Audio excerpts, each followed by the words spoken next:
Assalamualaikum warahmatullahi wabarakatuh. Kami dari kelompok 5 akan mempresentasikan materi yang berjudul Reologi. Anggota kelompok 5 terdiri dari Nabila Amalia, Nurfitriani, Nurlita Prihatini, Rohmawati Fitria, Sri Suka MP. Definisi reologi. Reologi merupakan ilmu yang mempelajari sifat zat cair atau deformasi zat padat. Reologi erat kaitannya dengan viskositas. Dalam bidang farmasi, prinsip-prinsip reologi diaplikasikan dalam pembuatan krim, suspensi, emulsi, lotion, pasta, penyalut tablet, dan lain sebagainya. Selain itu, prinsip reologi digunakan untuk karakterisitas produk sediaan farmasi atau dosage form. Ada beberapa istilah dalam reologi ini. 1. Rate of share atau D, dV atau DR untuk menyatakan perbedaan kecepatan atau dV antara dua bidang cairan yang dipisahkan oleh jarak yang sangat kecil atau DR. Yang kedua, sharing stress atau T atau V atau V per A untuk menyatakan gaya persatuan luas untuk diperlukan untuk menyebabkan aliran. B. Penerapan reologi dalam dunia farmasi terdiri dari 4. Yang pertama, sifat reologi dalam suspensi. Yang kedua, sifat reologi dalam emulsi. Yang ketiga, sifat reologi dalam semi solid. Yang keempat, sifat aliran pada serbuk. Kemudian, klasifikasi serta karakteristik reologi. Penggolongan bahan menurut tipe aliran dan deformasi ada 2, yaitu sistem Newtonian dan sistem non-Newtonian. Yang pertama, sistem Newtonian. Jika bidang cairan paling atas bergerak dengan suatu kecepatan konstan, setiap lapisan di bawahnya akan bergerak dengan suatu kecepatan yang berbanding lurus dengan jarak dari lapisan dasar yang diam.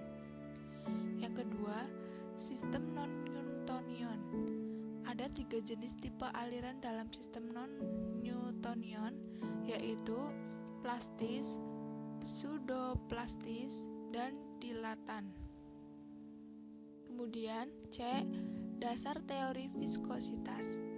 Viskositas adalah suatu ungkapan dari resistensi zat cair untuk mengalir. Semakin tinggi viskositas aliran, akan semakin besar resistensinya. Viskositas berpengaruh terhadap laju penyerapan obat dari saluran pencernaan dalam penelitian dan reologi farmaseutik dan sejenisnya. Viskositas adalah sebuah ukuran penolakan sebuah fluid terhadap perubahan untuk di bawah tekanan shear. Viskometer merupakan ukuran resistensi zat cair untuk mengalir. Biasanya, viskometer diterima sebagai kekentalan atau penolakan terhadap penuangan. Viskositas menggambarkan penolakan dalam fluid kepada aliran dan dapat dipikir sebagai sebuah cara untuk mengukur gesekan fluid.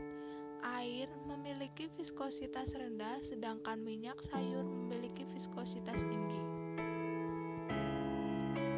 Kemudian D. Macam-macam viskometer. Alat pengukur viskositas berdasar prinsip kerjanya dibedakan atas 4 tipe, yaitu viskometer kapiler atau Ostwald. Yang kedua, viskometer bola jatuh. Yang ketiga, viskometer cup and bulb. Yang keempat, viskometer cone and plate atau kerucut dan lempeng.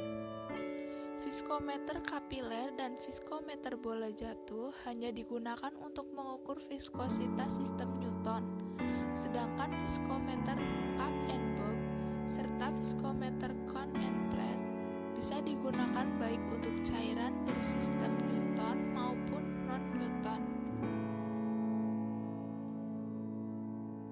Kemudian cara penggunaan viskometer.